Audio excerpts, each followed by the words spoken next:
Hoy es un temón, familia. Seguimos con trascendiendo los niveles de conciencia, la escalera hacia la iluminación. Ya Hawkins, desde el día 1 que no tiene pelos en la lengua y nos está llevando a ese nivel. Había una pregunta por ahí en otro libro de Hawkins en el cual decía, ¿vamos a alcanzar los niveles de iluminación? Quienes estamos leyendo este libro. Y decía, no estarías acá leyendo estos libros si no alcanzaras esos niveles. Así que familia, hoy con todo comprensión de los mecanismos de dominación del ego. Así que si estás acá, recuerda compartir cada cosa que aprendes por día, porque cada vez que tú compartes algo, lo aprendes. Te estás enseñando eso que estás diciendo. Así que si dices te amo, adivina qué estás aprendiendo. Amor, así es. Así que vamos con mecanismos del ego. No solo los mecanismos, sino dominar los mecanismos del ego. Adelante, dice, la ilusión es la secundaria, consecuencia automática del posicionamiento, que sucede en una transformación milagrosa que está posicionalmente disuelta, que permitiría una mayor contextualización fuera del tiempo y lugar, por lo que se sustituye el contenido lineal por el no lineal, el contexto. De nuevo voy a leer esta parte, familia, dice, la ilusión es la secundaria, consecuencia automática del posicionamiento. Ok, cada vez que te posicionas, estás observando una ilusión, que sucede en una transformación milagrosa que está posicionalmente disuelta, que permitiría una mayor contextualización fuera del tiempo y lugar, por lo que se sustituye el contenido lineal por el no lineal, el contexto. Entonces, disolver el posicionamiento genera una transformación milagrosa. ¿Qué es lo que hace esta transformación milagrosa? Sustituye el contenido lineal por el no lineal, es decir, el contexto. Es decir, recuerda, eres el cielo, no el contenido, no eres las nubes, no eres tus pensamientos, no eres tus sentimientos, no eres tus emociones, eres el contexto. El principal cimiento de la persistencia de la negatividad es el secreto del pago del ego a la negatividad. El jugo que obtenemos cuando estamos en negación, en posición, es entonces esa persistencia de negatividad. Estos pagos son la única fuente de energía del ego, así que ve tanto el perdón como la pasión como el enemigo. En fuerzas armadas totalitarias no hay ni se les permite expresiones de benevolencia, simpatía o compasión, ya que son consideradas signos de debilidad y son estrictamente prohibidas. Familia, quienes están haciendo la guerra, quienes forman parte de hacer guerra, consideran como signo de debilidad la compasión, el amor, la armonía, la paz. Ahí está todo. Es un signo de debilidad y está prohibido. Está prohibido ser benevolente. Está prohibido sentir paz, simpatía, compasión. Entienden que ahí está la fórmula de el ser, la fórmula de lo que quieras crear en tu vida. En el mundo espiritual la máxima fundamental es no hay resentimientos justificados. ¿Viste cuando estás enojado? O lo que sea que estés sintiendo y lo justificás. O sea, básicamente tenés razón de eso que estás sintiendo. Bueno, en el mundo espiritual no hay resentimientos justificados. Esta afirmación es aborrecido por el ego. O sí, dice, pero ¿qué pasa con tal y cual cosa? Tipo, yo tengo razón. A continuación, repasa su lista de trapos sucios y letanía de horrores, violaciones de derechos, injusticias, presuntos argumentos éticos, morales, etc. Siempre vas a tener la razón para justificarte de ese odio, resentimiento, de esa bronca, de esa ira, de esa culpa, de ese resentimiento, de ese miedo. Siempre vas a poder justificarte. Recuerda, si tú quieres experimentar una vida diferente, no existen resentimientos justificados. Cada consejero, patrocinador o profesional está familiarizado con tales recitaciones. Para recuperarse, la cuestión que uno ha de afrontar es si quiere aferrarse a ello y por lo tanto obtener el jugo o abandonarlo. Este es el punto de decisión sin el cual la curación no puede ocurrir. Voy de nuevo a leer lo del jugo. Dice, estos pagos son la única fuente de energía del ego, así que ve tanto el perdón como la pasión como el enemigo. Dice de nuevo, el principal cimiento de la persistencia de la negatividad es el secreto del pago del ego a la negatividad. ¿Ok? Entonces, tu negatividad persiste, dado que tu ego está recibiendo cuotas de negatividad. Estás retroalimentando la negatividad todo el tiempo. Eres negativo, tu ego se siente súper contento por ello y recibes entonces un pago de negatividad. Pero qué bien que lo hago, ¿verdad? Qué bien que me justifico moral, éticamente, etc. Entonces tengo la razón. Ese es el pago que recibes por la negatividad. Es echarte veneno cuando estás supuestamente tirando veneno para el exterior. Te estás tirando a ti veneno, estás recibiendo negatividad. Recuerda esta máxima. En el mundo espiritual no existen resentimientos justificados. Y todo el tiempo, si queremos pasar de X tipo de vida a Y tipo de vida, requerimos tomar una decisión. ¿Continuamos con este pago de negatividad? ¿Continuamos dándole pagos al ego? ¿O tomamos la decisión diferente? Tomamos esta decisión de abandonarlo. La decisión formada en este punto de inflexión tiene consecuencias en la fisiología del cerebro y su capacidad para incluso comprender la sabiduría de la elección del perdón en lugar del odio. Y su capacidad para incluso comprender la sabiduría de la elección del perdón en lugar del odio. Ok, entonces, cada vez que vamos entrenándonos en ese momento en el que estamos absolutamente con furia, enojo, con negatividad y estamos a punto de tomar una decisión, esa decisión de decir tengo la razón de cualquier manera, éticamente, moralmente, de cualquier forma, no explotar, absolutamente utilizar todas esas emociones, toda esa energía para decir yo tengo la razón y tengo la razón. Puede ser tengo la razón con palabras correctas y morales y tranquila. Y de igual manera estás decidiendo esa negatividad para ti o abandonarlo. Y cuando lo abandonas, fisiológicamente en el cerebro ocurren cosas. Eso es lo que nos está diciendo David Hawkins. Cada vez que pasamos del odio al perdón, fisiológicamente en nuestro cerebro están sucediendo cosas.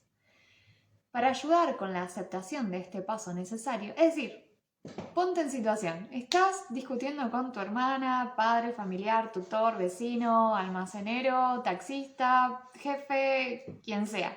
Estás por tener una discusión con alguien, ¿no? Una discusión es una conversación donde las dos personas no están de acuerdo. Bien, genial. Estás a punto de tomar esa discusión. ¿Qué eliges? ¿Eliges tener la razón? ¿Eliges alquimizarlo a través del perdón? Cuando tomas esa decisión diferente, están ocurriendo cosas. Ponte por favor en esa posición que es cuando no abrimos esa brecha de tiempo y espacio entre lo que sucede y nuestra reacción, entre el estímulo y la reacción. En general, no nos damos un tiempo para decidir, sino que toda esa emoción la usamos para decir yo tengo la razón. Entonces, ponte en esa posición para esta lectura. ¿Para qué? Para que todo el tiempo tu ego esté ahí hablándote, diciéndote tengo la razón, tengo la razón, tengo la razón. ¿Para qué? Para que este proceso, esta lectura, se meta dentro de ti y te pueda dejar algo. Buenas, increíble, gracias. Hola, hola, hola, hola. Hola, hola, hola. Ya dije, como antes, ya había dicho, cuando quieran podemos hacer una video acá, quienes quieran ir compartiendo. Si algo les ocurrió en la vida, o ahora mismo, hoy día, hoy tuvieron alguna discusión, ¿cómo se llevaron con esa discusión? ¿Cuál fue el papel que tomaron? ¿Tomaron el papel del ego, de la negatividad y la retroalimentación? ¿Tomaron el papel del perdón, de abandonar esas ganas de tener razón de querer justificarme, de querer aparentar y quedar bien, tomaron un punto medio. ¿Qué hicieron? Dice Mati, la decisión de amar, el poder destruir y decidir no hacerlo. El poder destruir y decidir no hacerlo. Todos tenemos la capacidad de matar gente, todos. Sin embargo, ahí está el tema, decidir qué hacemos. Todos tenemos el poder. ¿Qué hacemos? ¿Qué decisión estamos tomando? Para ayudar con la aceptación de este paso necesario un poderoso ejemplo, gracias Mati, un poderoso ejemplo puede ser útil y de apoyo. Probablemente el ejemplo más grande y más llamativo es el de los veteranos de la Segunda Guerra Mundial, en la que la experiencia de grupos, así como combatientes individuales, fue horrible en grado máximo. Después del final de la guerra, la mayoría de los excombatientes enemigos rápidamente se perdonaron unos a otros, incluso saludándose formalmente uno a otro, y celebraron el fin del conflicto. Familia, ¿para qué? ¿Para qué llegar a ese punto? ¿Y cuántas veces generamos guerra y luego pedimos perdón? Es necesario ese proceso para pedir perdón. Se estrecharon la mano en respeto mutuo renovado. Estuvieron pilotos kamikaze que habían ametrallado el buque de uno, matado a los camaradas de otro, dejando muchas víctimas y heridas y lisiadas. Por otro lado, los estadounidenses fueron los que lanzaron la bomba atómica que mató miles de civiles. Con posterioridad al cese de las hostilidades, hubo algo extraño, casi como una aceptación de que todo había terminado y que todo había sido solo por la guerra. ¿El fin justifica los medios? Los excombatientes incluso se convirtieron en amigos personales y periódicamente visitaron a los familiares de los otros. A día de hoy, los supervivientes todavía conmemoran grandes batallas juntos. La renuncia a perdonar es una consecuencia no solo de falta de voluntad para dejar de lado el jugo del ego, de la injusticia percibida, sino también la ilusión de que otros no lo merecen. Familia, ¿a quién no fuiste y mencionaste y declaraste perdón? ¿Y por qué no lo haces? ¿Porque crees que no lo merecen? Bueno, bienvenido a los mecanismos del ego. Acá en este capítulo o en este apartado, en realidad, Hawkins, porque seguimos en el capítulo 1, Hawkins nos está enseñando cómo dominar los mecanismos del ego. Y para ello, claramente, nos los está presentando. Hola, soy el mecanismo del ego. Hola, ¿cómo lo puedo dominar? Bueno, familia, allá donde requieres hacer una llamada, desafíate y perdona. En realidad, es el que perdona y no el perdonado quien más se beneficia. El ejemplo propuesto es para demostrar que incluso en las más severas condiciones pueden ser superadas, pero solo por un acto de la voluntad y la disposición a abandonar la enfermería del odio y la venganza. Uno podría preguntarse cómo podría ser posible tal transformación santificada, incluso si es posible, dadas las terribles circunstancias en ambos lados, incluyendo el encarcelamiento en campos de prisiones de guerra, el hambre, la tortura personal, la crueldad bruta, la carnicería. En la actualidad y psicológicamente, realmente no se podría haber hecho por el ego-mente en absoluto, porque carecen del poder necesario cuando se está atrapado en el campo de la energía del odio, que calibra a solo 30. Por tanto, la fuente transformadora de poder no puede provenir de la mente de la personalidad llamada yo personal. El poder necesario reside en la cualidad no lineal de la conciencia llamada voluntad, la única que puede abrir puertas al poder necesario para disolver los posicionamientos del ego. De nuevo, familia. La única que puede abrir las puertas al poder necesario para disolver los posicionamientos del ego, la voluntad. La única que puede abrir las puertas al posicionamiento del ego es la voluntad. Voluntad, lo voy a repetir de nuevo. La voluntad es la que abre las puertas a salir de los posicionamientos del ego. La voluntad. Por invitación, el Espíritu Santo transforma la comprensión en virtud de la presencia del poder sanador de la gracia. Lo que el ego no puede levantar con toda su fuerza es como una pluma para la gracia de Dios. Como consecuencia, esto está en negrita, familia. Voy de nuevo. Lo que el ego no puede levantar con toda su fuerza es como una pluma para la gracia de Dios. Como consecuencia del proceso de transformación, no solo son las opiniones de los demás transformadas de odiadas a benignas, sino la visión de sí mismo se transforma también. Las culturas con sentimiento de culpa. Hello. Hola, hola España, hola Argentina. Las culturas con sentimiento de culpa comúnmente, bueno, hola mundo. No quiero que nadie se sienta ofendido porque queda fuera de la cultura de la culpa. Las culturas con sentimiento de culpa comúnmente tienen una visión negativa de Dios como ser que juzga, que es vengativo, que se enoja y que es punitivo a través de desastres naturales, los cuales son contextualizados como castigos a la iniquidad que se derivan de Dios.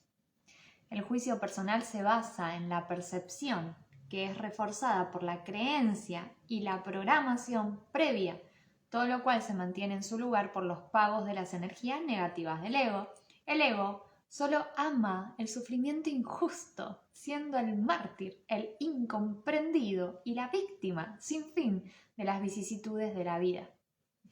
Con ello consigue una enorme recompensa, no solo del propio posicionamiento, sino también de la simpatía, la autocompasión, los derechos, la importancia o estar en el centro del escenario en el que yo es el héroe o la heroína del melodrama.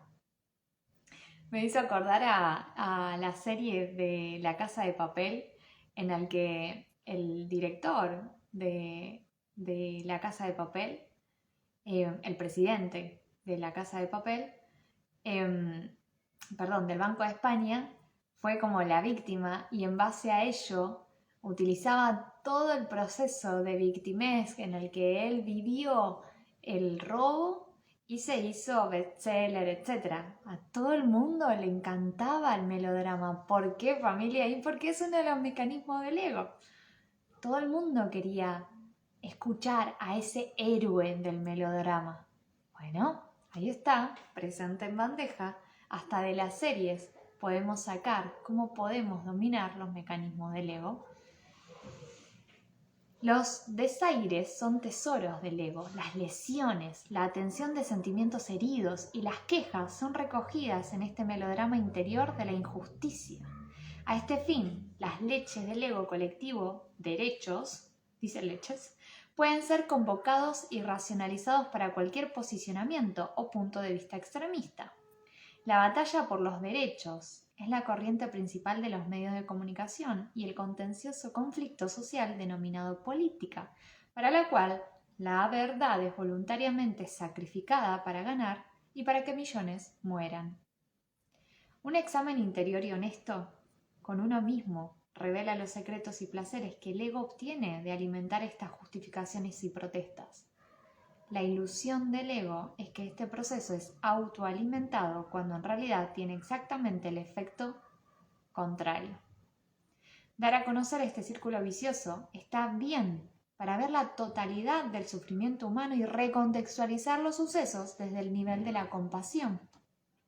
Como el Buda señaló, ser mortal implica automáticamente enredarse en el sufrimiento, por lo que enseña a buscar la iluminación a fin de evitar la recurrencia kármicamente determinada. Cuando uno voluntariamente deja a un odiado perpetrador descolgado por el perdón, no es esa persona la que se encuentra desenganchada, sino uno mismo. Como el Buda también dijo, no hay necesidad de castigar o vengarse de otros porque ello llegará a su propia mano. Entonces, familia, ya sabemos los mecanismos del ego. Es qué hermosa la culpa y qué hermoso es el sufrimiento y qué hermoso es mantenerme en esta negatividad. El ego se siente muy bien en el sufrimiento. Se siente hermoso al ser víctima, al melodrama. Genial. Esa es una manera de actuar en nuestra vida, en nuestro mundo. Esa es una manera. La otra es abandonar esa manera. Y allí donde el ego hace mucha fuerza, la gracia divina es como si levantara una pluma. Entrégalo, abandónalo y experimenta algo diferente. Recuerda, familia, este libro es de la escalera hacia la iluminación. No vamos a hablar de otra cosa. Y Buda lo que dice es: bienvenido al mundo humano, vas a sufrir. Familia, es parte porque la conciencia colectiva aún está en esa conciencia de sufrimiento. Cuanto mayor calibremos, mayor vamos a ir hacia esa iluminación, hacia esos sentimientos y manera de vivir diferente con otra conciencia, alejándonos o abandonando esta recurrencia kármica. Buda, además de decir eso de acepta el sufrimiento, porque estás en este mundo, acéptalo. Además de eso, dice que cuando perdonas, quien se beneficia es el que está perdonando. El público a menudo expresa la preocupación de que el culpable podría quedar sin castigo.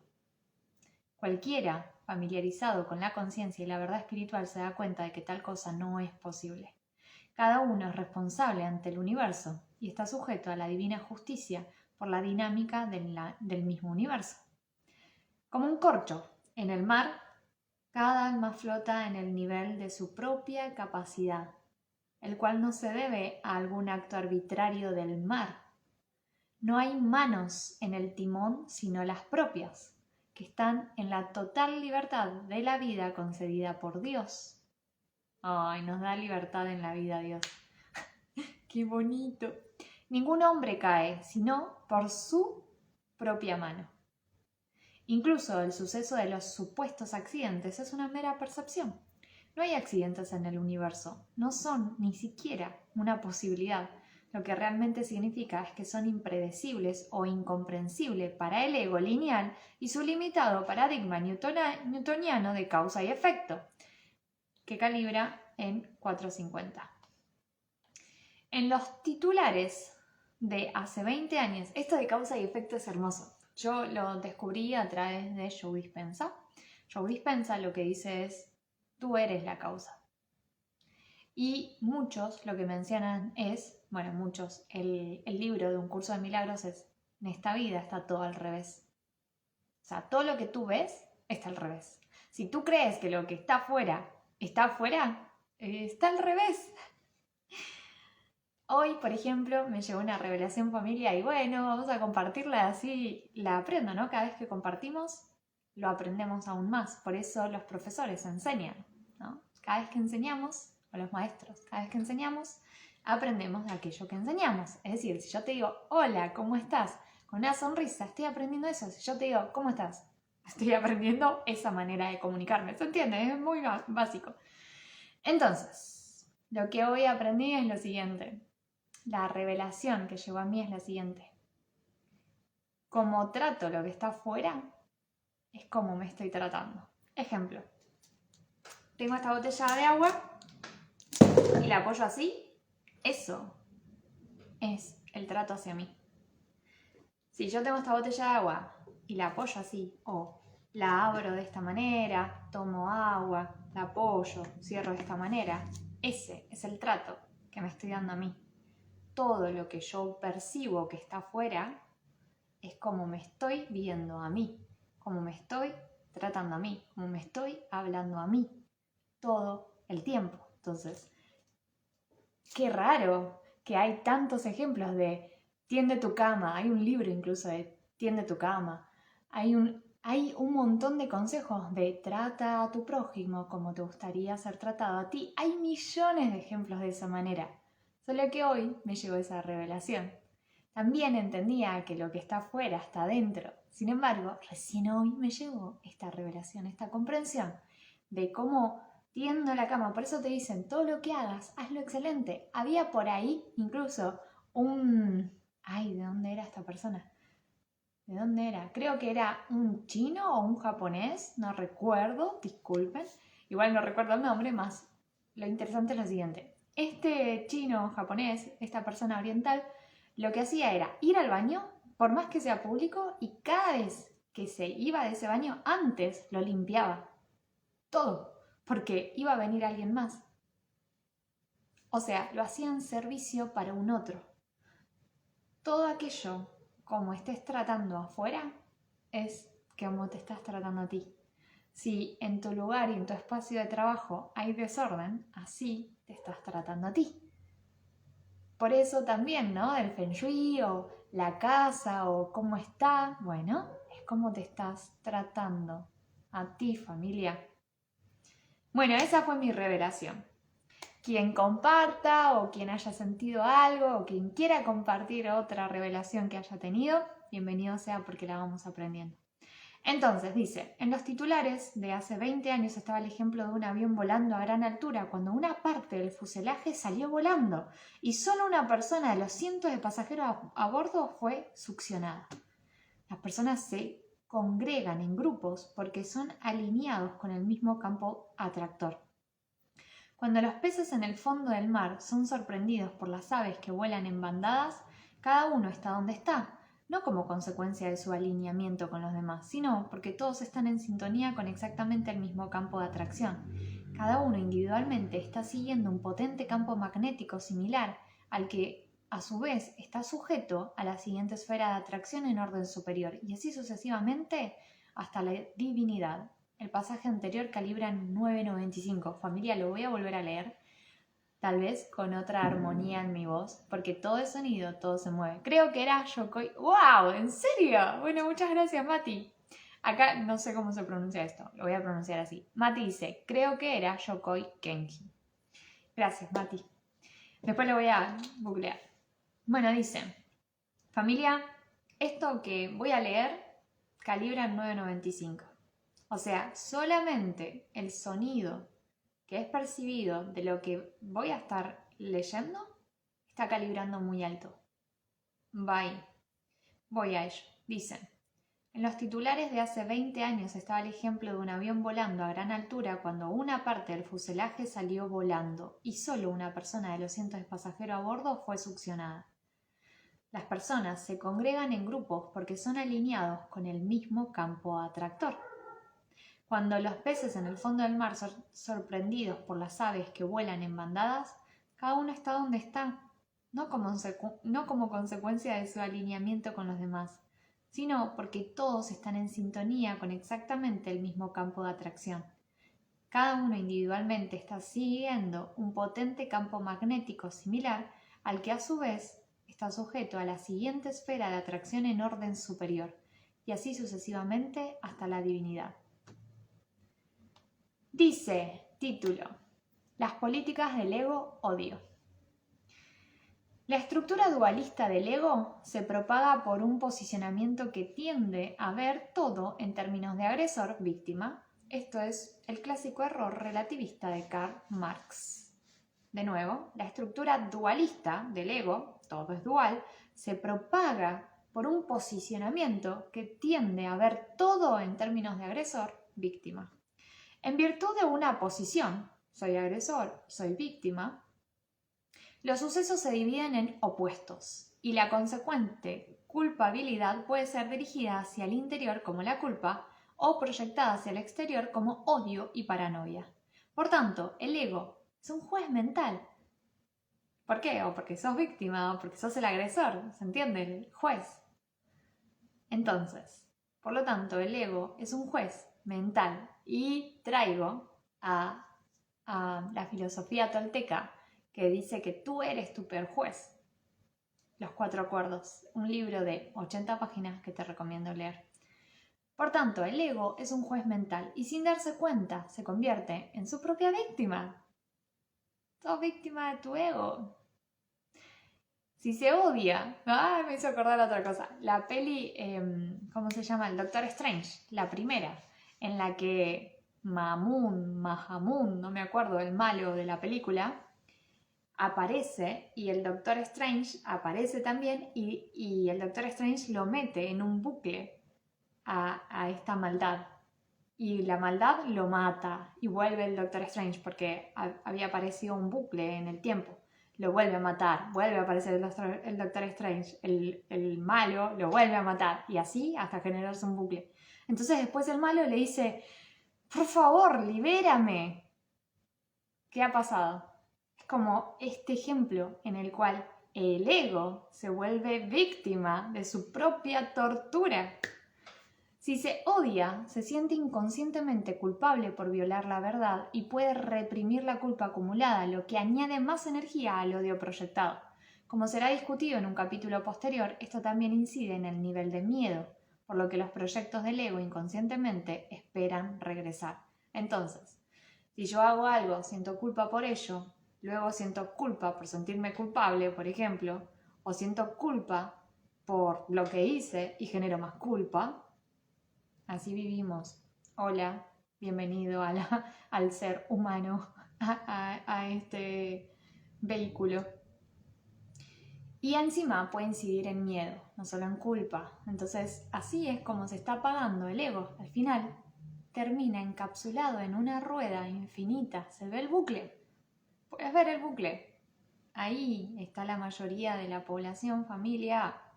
¿Por qué digo la mayoría? Porque tú estás escuchando una información diferente y una vez que escuchas este libro, como dijo Hawkins, no hay vuelta atrás. Tú ya sabes que no eres tus miedos, que no eres tus sentimientos, que no eres tus pensamientos. Tú eres algo que está por encima de ello y que lo puede observar, así como el cielo no se enoja de que tiene nubes. Tú eres el cielo, tú eres el contexto. A pesar de sus dispositivos, el ego no puede escapar a las consecuencias, cuando por turnos ataca dentro o fuera. La falacia inherente de la posición del ego es que no es en realidad la verdadera persona la que siente culpa u odio, solo el ego mismo. ¡Oh, me encanta! Solo el ego mismo es quien siente culpa, familia, no eres tú sabes quién eres. Solo que a veces no lo recuerdas. El yo real no se ve afectado porque la verdad es inmune a la falsedad. Así el odio-culpa juega a estar solo, operativo en la política interna, en la cual diferentes voces tratan de dominar y conquistar una alianza. Y conquistar a una alianza. El ego es envidioso de lo que intuye como superior a sus limitaciones y por tanto odia fácilmente y denuncia lo que no puede entender. Por ejemplo, si el vecino puso su emprendimiento y le va bárbaro, ¿qué tiendes a pensar? Tiendes a odiar, a envidiar. Tiendes a decir, tuvo suerte. Ese tuvo suerte, ¿qué está diciendo? De ti detrás. De ti, el pequeño ti, ¿verdad? Odia fácilmente y denuncia lo que no puede entender. Tipo, si hay algo que no entiendo, lo juzgo. Lo denuncio. Nada, eso no puede ser así. Nada que ver. No entiende nada de la vida de esa persona. No tiene ni idea de lo que está hablando. ¿Qué estamos haciendo? Odiando. Estamos yendo en contra de esa otra persona que tiene una información diferente. Tiene un gran interés en hacer daño o denigrar lo que no puede comprender. Así, el escéptico sutilmente odia la verdad espiritual o conciencia superior y sus valores. El amor, la verdad, la divinidad, la belleza, la odiamos porque no la podemos comprender ni entender, porque no la estamos sintiendo todo el tiempo, entonces lo estamos odiando. ¿Quién? El ego. El odio de la pureza o la estética se expresa por la obscenidad y la vulgaridad bruta, así como la profanación. Insultos, difamar, Muchas supuestas críticas disfrazadas de libertad de expresión. Yo tengo libertad de expresión, así que puedo decir lo que se me antoje, así que digo que no tenés idea de lo que estás hablando. Bueno, tengo mi libertad de expresión, tengo el derecho de decir lo que pienso y opino, ¿verdad? Son escasamente disimuladas, acompañadas de odio envidioso por racionalizada justificación a fin de disminuir la culpa. El combustible ideológico de odio en el debate público sobre casi cualquier tema o problema en la sociedad actual, del que el ego derive, que percibe ganancia en la forma de atención. El odio a menudo toma la forma de proyectar culpa a través de culpar. Análogamente, la política del ego tienen su contrapartida en la sociedad, que está muy preocupada en echar culpas, mientras que los individuos juegan aparte. Lamentables acontecimientos a menudo representan un fracaso del proceso social subyacente, en sí, debido a las políticas que son innatamente falaces. Bueno, Voy a traer algo, familia, algo que es precioso y que puedes empezar a utilizar. Cada vez que bostezas, y hago un paréntesis, cada vez que bostezas, es probablemente que se haya dicho alguna palabra que no fue comprendida. Entonces, bostezamos para justificarnos de lo aburrido, no sé, lo aburrido que suele ser algo. Y que ya tengo sueño, entonces me quiero ir. ¿Se entiende? ¿Por qué? Porque nos cuesta aceptar que estamos aprendiendo algo nuevo, que es algo diferente o que hay algo que no entiendo. Entonces bostezamos. Así que familia, cada vez que bosteces, recuerda esta técnica y estírate, muévete. Tú eres responsable de tu energía. Así que continuemos. Dice, increíble, me voy acordando de diferentes familiares, es así tal cual. Bueno, vamos a ello. Yo lo que percibo, de nuevo, de cada persona que está externa en mí, es la teoría del espejo que la dejé en mis reels de Instagram. Es allí donde algo me hace mover los jugos gástricos, tipo que empiezo a tener odio, bronca o etcétera. Bueno, en ese caso hay algo que aún requiero aprender, perdonar, dejar ir o abandonar, o la palabra que quieras, que es alquimizar ese odio en perdón, en aceptación, en amor. Entonces, todo lo que genera por fuera un algo, una bronca, un algo, bueno, es ahí donde requiero aprender. Es decir, de esa situación estoy tomando, estoy recibiendo. Eso es para mí, porque yo voy a aprender de esas personas, de esa familia, de ese amigo, de esa situación, de esa circunstancia. Yo voy a aprender, ¿entienden? Estoy tomando, estoy recibiendo, gracias. Y aquel lugar donde veo compasión, donde puedo abstraerme de esa situación y puedo verlo de otro plano, por ejemplo, que alguien está sufriendo mucho algo, que está dentro de un bucle o lo que sea, si yo soy capaz de observarlo de un punto de vista distinto al que está transitando la persona, es ahí donde puedo dar. Es ahí donde yo puedo dar. En vez de tomar, doy. Entonces, básicamente, todo lo que sucede en mi vida es o doy o tomo, doy, recibo, dar, más, todo el tiempo. Así que qué hermoso que te estés acordando de familiares, de personas. Ten en cuenta qué estás recibiendo, qué estás dando en esa situación. ¿Es un lugar para dar? ¿Es un lugar para recibir? ¿Es un lugar para alquimizar algo? ¿Es un lugar donde tú puedes incrementar tu nivel de conciencia? Bueno, bienvenido sea, todo está hecho para ti. Entonces dice, análogamente la política del ego tiene su contrapartida en la sociedad, que está muy preocupada en echar culpas. Mientras que los individuos juegan aparte lamentables acontecimientos, a menudo representan un fracaso del proceso social subyacente, en sí debido a las políticas que son innatamente falaces. O sea, lo que está diciendo es, hay acá políticas de información en donde generan culpa, entonces esa culpa queda en la sociedad y al final, como esas culpas son falaces, bueno, terminamos generando culpabilidad. Dice, mientras castigan a los culpables, satisfacen al público, por lo general defraudando a la sociedad, porque la resolución es descubierta examinando el proceso subyacente en sí. La culpa, que surge de algún juicio insuficiente en el pasado, es superada por los dispositivos de reparación, confesión y dedicación moral, así como por la compensación de las buenas obras, el proceso de deshacer. Es decir, aquel lugar donde siento culpa puedo deshacerlo a través de la reparación, la confesión, la dedicación moral. La humildad ayuda a la recuperación con la admisión de que una parte de la culpa proviene del orgullo. Por ejemplo, no debería haber cometido ese error. Es decir, habla mi orgullo. Yo, Noelia, ¿cómo voy a equivocarme? Se entiende que está hablando el orgullo, además de la culpa. Hay un error en la palabra debería, lo que representa lo hipotético. La hipótesis nunca es realidad y realmente es una abstracción idealizada. Lo hipotético, por tanto, representa una fantasía. ¡Qué hermoso! Bueno, vivimos en ilusión, familia. Acá lo que podemos comprender cada vez que hicimos algo o cada vez que hacemos algo, lo que podemos comprender es que estamos actuando en el nivel de conciencia en el que estábamos en ese momento. Punto. La historia personal pasada representa lo mejor que uno pudo realmente hacer entonces bajo determinadas circunstancias que incluyen percepciones emocionales, estados mentales del momento. Los errores pueden tener un efecto positivo porque ellos sirven al mantenimiento de una humildad realista.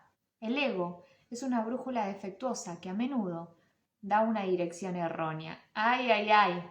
Cuando uno considera el grado de sus limitaciones, es una maravilla que alguien sobreviva lo suficiente incluso para hacer errores.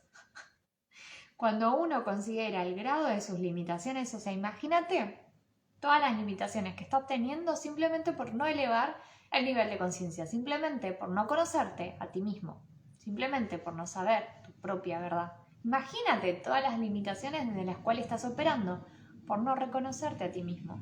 Bueno, si en esa limitación cometes un error, dice, es una maravilla que alguien sobreviva lo suficiente incluso para hacer errores. O sea, es una maravilla que dentro del no reconocerte como esta verdad que eres, es una maravilla que estés viviendo, cometiendo errores. Un estudio de la historia de la civilización revela rápidamente que no solo las actitudes individuales, sino también grandes multitudes han caído y muerto como consecuencia directa de la incapacidad de la mente humana para discernir la verdad de la falsedad. Millones de personas, países enteros, incluso generaciones de ciudadanos son repetidamente devastados por falsas creencias, ilusiones, ideas delirantes y la incapacidad de reconocer a los líderes no íntegros. Familia. Así el famoso ha estado en constante impresión desde 1841. Bueno, lo digo, dice Extraordinary Popular Delusion and Madness of Growth. Bueno, eso. Después lo paso mejor. Debido a que la evolución de la conciencia, tanto individual como colectivamente, es progresiva. De nuevo, esto es a favor, familia, dice. Debido a que la evolución de la conciencia, tanto individual como colectivamente, es progresiva, el pasado, por selección, parece que se compara desfavorablemente con el presente. Las lecciones pueden ser aprendidas solo por una experiencia subyacente por encima del tiempo continuo. Así, siempre, hay más que lo que hipotéticamente podría ser conocido. En realidad, claro, en el pasado teníamos X nivel de conciencia y en realidad había más de lo que podíamos percibir. Hoy tenemos X nivel de conciencia y en realidad hay más de lo que estamos percibiendo. Mucho más. Esta frase me suele acompañar. Yo a veces estoy en una experiencia con un alguien, cualquier experiencia, y digo, estoy segura de que hay algo superior que aún no estoy percibiendo. O sea que esto tiene un impacto aún superior de lo que yo lo puedo estar percibiendo en este momento. Siempre hay algo más. Parece que se compara desfavorablemente con el presente. Las lecciones pueden ser aprendidas solo por una experiencia subyacente, por encima del tiempo continuo. ¡Qué hermoso! Así siempre hay más que lo que hipotéticamente podría ser conocido en realidad. Uno no puede saber a la edad de 25 la información que se acumula en los 50. Todo el mundo piensa, si yo hubiera sabido eso, lo habría hecho de otra manera. Por tanto, con humildad, se puede ver que cada momento incluye limitaciones. Lo que éramos no es lo que somos ahora. Los errores son intrínsecos al proceso de aprendizaje, el cual es el destino de la propia condición humana. Porque la conciencia de la mente es limitada. Lo compensa mediante la sustitución de las presunciones, un educado invitado. Y por tanto, operativamente, opciones y decisiones son basadas en la mejor opción, según lo declarado por sentencia de Sócrates. La culpabilidad espiritual es la consecuencia de la moralidad, la ética y los sistemas de creencias religiosos, los cuales, a pesar de que contribuyen a la culpa, también incluyen los procesos consagrados en el tiempo para el alivio y recuperación de la culpa, como la confesión, el perdón, la penitencia, la renovación, dedicación a los principios espirituales, así como las buenas obras, servicio desinteresado y esfuerzo humanitario. La culpa puede ser objeto de un uso bueno como motivador para el cambio a mejor. Una culpabilidad razonable es también evidencia de que uno tiene una conciencia y por tanto es corregible. El psicópata carece de este activo y por tanto continúa ciego, cometiendo los mismos errores una y otra vez. con lo que se hunde más y más. La persona espiritualmente orientada puede, por tanto, estar agradecida de tener criterios de vida que pueden servir como auténticos guías realistas de comportamiento. Familia, la culpa es culpa, punto, no la justifiquemos. El ego ideal. A ver qué dice acá, me encanta. Hoy justo se me vino esta pregunta de, bueno, ¿cómo trascendemos? ¿Cómo me pongo por encima de la iluminación? ¿Cómo me pongo por encima del ego? Porque, familia, la manera que más conocemos es ponernos por debajo del ego. ¿Qué significa esto? Por ejemplo, ver series y series y series es estar por debajo de tus problemas, de tus situaciones, de tus circunstancias, de los sentimientos. Me duermo. El único momento en el que estamos como relajados es al dormir, porque los pensamientos no nos están dominando. Me duermo. Bien. Sexo, droga, fiesta, me duermo. Música con un montón de letra todo el tiempo, me duermo. Estar por debajo del pensamiento, estar por debajo del ego es lo que más sabemos hacer. Entonces, ¿cómo estamos por encima? ¿Cómo hacemos para ir por encima de esos pensamientos, sentimientos y emociones que creemos que somos nosotros? ¿Cómo hacemos para trascenderlo? Bueno, familia, bienvenido a Hawkins, bienvenido a trascender los niveles de conciencia, la escalera hacia la iluminación. Familia, si quieres un resultado diferente en tu vida, si quieres vivirlo y experimentarlo, pero familia, hay algo hermoso que es, si tú no crees en la espiritualidad, ponele que no creas en la espiritualidad y que somos un algo más que solo morir y ya, vivir y morir.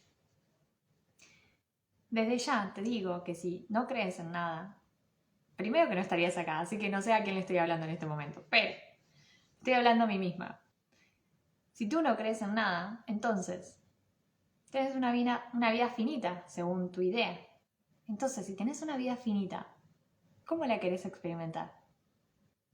Si te querés posicionar en tengo una vida finita y todo se acaba cuando muero, ¿cómo la querés experimentar a tu vida?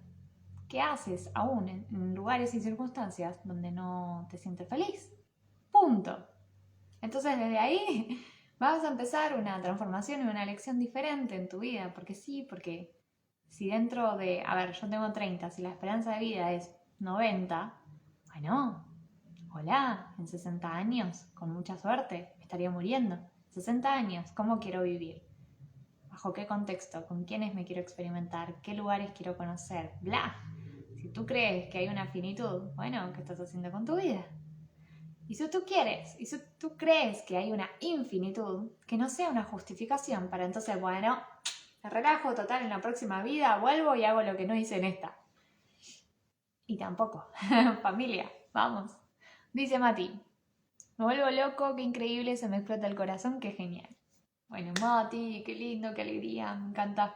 Felicidades, que ese corazón siga y siga, aparece a veces. Yo hace poco hablé con una amiga que se casó, estaba en luna de miel, y me dijo, amiga, es que yo creía que no se podía sentir más amor. Y siento más amor. Bueno, bienvenida a esas experiencias.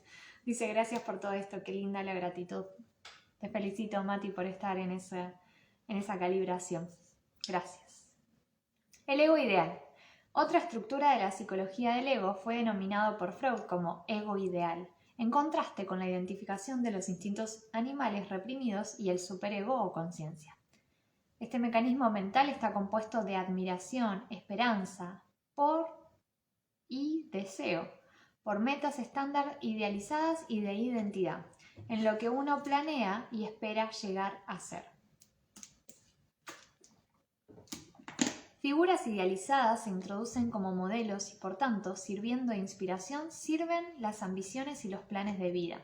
De nuevo, figuras idealizadas se introducen como modelos y, por tanto, sirviendo de inspiración, sirven las ambiciones y los planes de vida. El logro de esos ideales aumenta la autoestima, la satisfacción, pero, alternativamente, las bajas expectativas también pueden dar lugar a la culpa. Claro, yo tengo un ideal, o sea, yo tengo un mentor, una persona a la que sigo, y si no estoy llegando a ese nivel, puedo sentir culpa. Che, ¿por qué? ¿Por qué no estoy llegando a ese nivel? ¿Por qué yo no puedo? Y empiezo a sentir culpa de ¿por qué no estoy yendo a ese ritmo? Las propias expectativas no realistas Así, han de ser revisadas periódicamente para que no se conviertan en opresoras. Es decir, ve a la llaga, fíjate qué es lo que te está doliendo y déjalo ir. El mantener de un objetivo en mente es inspirador y realmente útil para su realización porque lo que se lleva a cabo en la mente tiende a realizarse. Sin embargo, es un error atacarse a uno mismo con la culpa por no haber alcanzado el ideal. Examinado con frecuencia, descubrimos que en realidad no era el objetivo lo que era deseado, sino la satisfacción que se asoció con él. Familia, mira, personas me han dicho, Noé, es que yo creía, bueno, esto es cliente, familia, yo creía que me recibía y ¡buah! Ya lo iba a sentir y lo iba a tener todo. Después creía, o sea, este cuento ya lo habrás escuchado, solo que escuchar, a ver, leerlo de otra experiencia tal vez sí genera un algo más. Estar en conversación con alguien que tuvo todos los logros que todos creemos que queremos tener, que la casa, que el auto, que la familia, que el estudio, que viajar por el mundo, que no es eso, familia. Esos son resultados, dice. Examinando con frecuencia descubrimos que en realidad no era el objeto lo que era deseado, sino la satisfacción que se asoció con él. Cada momento simultáneamente incluye dos: opciones y limitaciones.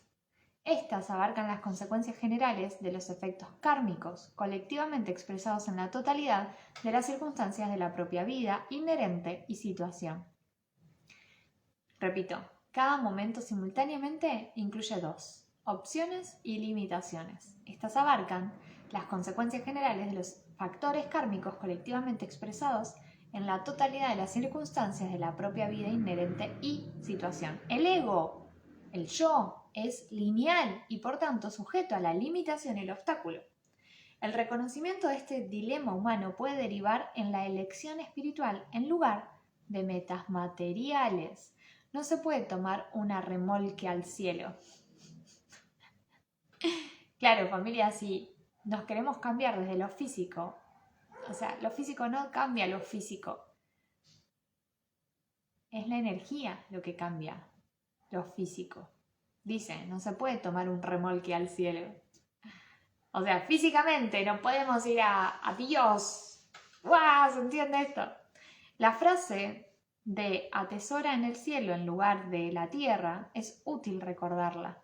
A la larga, las consecuencias de ser simplemente amable con los demás toda la vida tienen muchas más consecuencias positivas que el éxito mundano, que es temporal y eventualmente perdido. ¡Guau! ¡Qué fuerte! O sea, qué linda esta frase, dice. Simplemente ser amable con todos los demás tiene más consecuencias positivas que haber logrado un título, familia. Es beneficioso reevaluar periódicamente los objetivos y preguntarse si son realmente importantes o simplemente la consecuencia del egoísmo. El éxito en cualquier cosa es simplemente la consecuencia automática de ser lo mejor que uno pueda hacer como estilo de vida sin buscar beneficios. En la regeneración de la culpa, acá doy un ejercicio familia que es el siguiente. Cada noche, pregúntate si eres un 1% mejor que ayer. Cada noche pregúntatelo.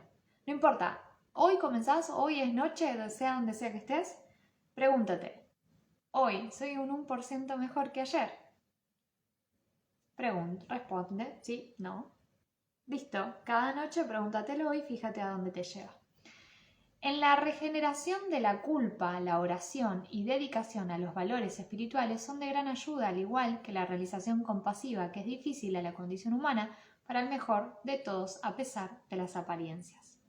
Otro título, 10 minutos más vamos a continuar, dice los problemas de trabajar a través de la culpabilidad o los defectos morales.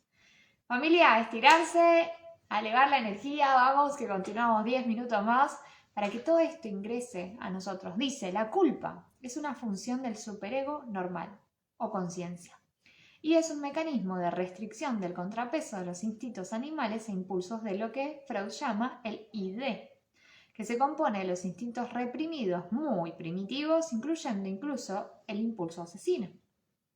Mientras que un exceso de culpa llama a la correlación, su total ausencia es más grave y es generalmente una consecuencia de una enfermedad congénita patológica que conduce a diversas formas de criminalidad y psicopatologías, como se ve en los asesinos en series, las personalidades psicopáticas o en la política, como el narcisismo mesiánico maligno.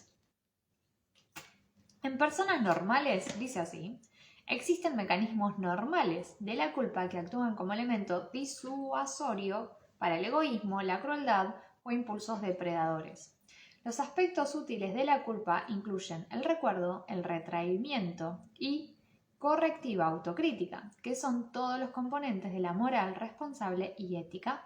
Estos aspectos de la conciencia contrarrestan los extremos de egoísmo que se exhiben en las personalidades criminales y psicopáticas. Sin restricciones, lo normalmente reprimido, los impulsos muy primitivos de odio, se da cita en la sociedad como el asesino, el violador, el pedófilo, el asesino en serie y el asesino en masas. Todas estas condiciones calibran a niveles de conciencia aproximadamente en 30, es decir, igual que un animal, o incluso inferiores. Debido a la rareza de las conductas expresadas, estas personas han sido clásicamente referidas como poseídas por el demonio. Por ejemplo, por el demonio, dice. Son así dominadas por los niveles de conciencia que se han caracterizado como bajo astral. Familia, lo que está diciendo acá, dice, son así dominadas por los niveles de conciencia que se han caracterizado como bajo astral. Familia, lo está diciendo todo. Estos trastornos suelen diagnosticarse a temprana edad. Bueno, hago un paréntesis. Más vivo que el diablo es un libro de Napoleon Hill y dice cómo el diablo, que es, bueno, dice cómo el diablo te enreda en su telaraña. Por ejemplo, quien fuma se alimenta mal. Alimentarse mal genera mucha energía que todo el sistema digestivo requiere utilizar porque es lo que más energía drena el sistema digestivo. Entonces, no pensás de la misma manera que cuando tenés energía, es decir, el diablo está ganando. ¿Se entiende? Lo mismo con las drogas, lo mismo con la diversión que todo el tiempo, de nuevo, el pensamiento está aquí, estamos dormidos, estamos por debajo, en vez de por encima del pensamiento, emoción y sentimientos, observando, es decir, en estado de iluminación. Entonces, ese libro te lo recomiendo para que comprendas al diablo. Bueno, estos trastornos suelen diagnosticarse a temprana edad, antes de los 3 años, por la incapacidad para retrasar la gratificación, aprender de la experiencia o anticipar consecuencias. Familias se dan cuenta que si en este momento estás sano psicológicamente, eres también bendecido. Hasta ahora, estos trastornos han demostrado ser incurables y su curso clínico es de reincidencia y criminalidad crónica como estilo de vida. Si el trastorno se acompaña también de una inteligencia adecuada, puede tomar la forma de fraude corporativo o incluso distorsiones patológicas de las zonas que se utilizan como camuflaje para la depredación. Esto es visto en los cultos extraños o distorsiones aberrantes de las religiones tradicionales que se convierten en los cultos de naturaleza suicida individual o en grupo, o matando a inocentes en nombre de la divinidad. Otra variante se ve en la personalidad dividida en comportamientos en los que se presenta el lado normal a la sociedad y el lado oculto, depredador, actúa como un agente doble, agente espía, traidor, informante. En sus expresiones políticas más importantes, el trastorno también es visto como la megalomanía narcisista mesiánica, que, cuando se ve gravemente amenazada, llama a la muerte de incluso un gran número de compatriotas, entre paréntesis, Nerón, Hitler, Hussein y Stalin. Familia, mañana continuamos con la balanza de la culpa. Después sigue la culpa inconsciente, posterior la culpa y el proceso de evolución espiritual y la teología y la culpa. Con eso terminamos una parte del primer capítulo. Solo una parte, todavía ni siquiera estamos arrancando, familia. Estamos comprendiendo estos procesos de culpa, estos procesos de negatividad y cómo entramos en un bucle. Es importante, como principal granito de arena para elevar nuestra conciencia. Así que te invito, por favor, a que continúes esta lectura por ti y para todo tu mundo. Bueno, familia, nos vemos mañana nuevamente a continuar a reafirmar amor, familia, para que lo aprendas todo el tiempo. Todo lo que vas a estar dando, vas a estar cada vez dando más y te vas a encontrar en eso.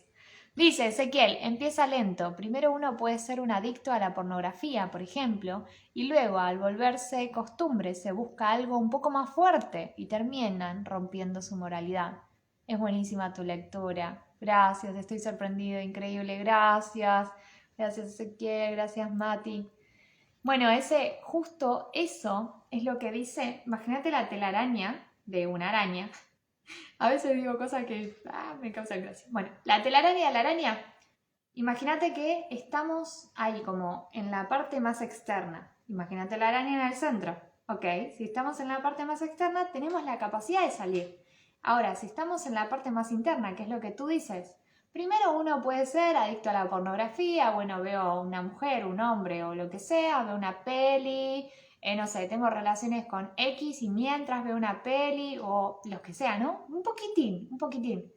Y después te volvés costumbre. Y después un poco algo más fuerte, porque ya vi esa pose, ya vi esa cosa. Bueno, cada vez puede ser más fuerte y cada vez estás entrando más a esa telaraña. Y cuando llegas a esa parte donde la araña está más cerca de ti, te envuelve y ya hay un punto donde dice ese libro que ya te tiene el diablo. Así que familia, somos responsables de lo que decidimos. Hoy aprendimos algo muy importante, que es el mecanismo del ego, la negatividad con pago, negatividad, y la opción de decidir abandonar esa negatividad. Esa opción la tenemos todos. Así que nosotros elegimos. Qué hermoso ser responsables de nuestra vida, familia. Qué lindo es ser libres. Recuérdate que si te mueves, puedes escuchar el sonido de tus cadenas. Bueno, familia, hasta mañana. Estoy agradecida. Gracias por acompañarme. Nos vemos. Adiós.